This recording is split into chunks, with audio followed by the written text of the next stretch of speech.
মেচৰ পৰা ইটা বান্ধিলোঁ চাওকচোন কেনেকুৱা লাগিছে বাৰু। মই আকৌ বগা কালাৰটো বৰ ভাল পাওঁ।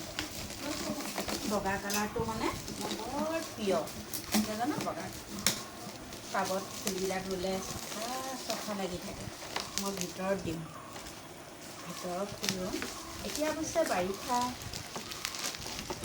ফুলবিলাক নুফুলে। মই পাতবাহাত দিম বুলি ভাবিছোঁ। বৰ মজবুতকৈ বান্ধি দিছে দেই, ইমানেই মজবুতকৈ দিছে নহয় কটাৰীও কাটিব পৰা নাই। চাওকচোন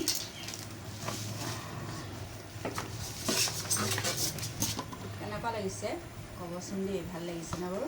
মোৰ হ'লে বৰ ভাল লাগিছে। ভিতৰৰ ফুল ৰাখি ইয়াত এতিয়া চাওকচোন কিমান সুন্দৰ লাগিছে। মই ভিতৰত ৰাখিম বুলি ভাবিছোঁ।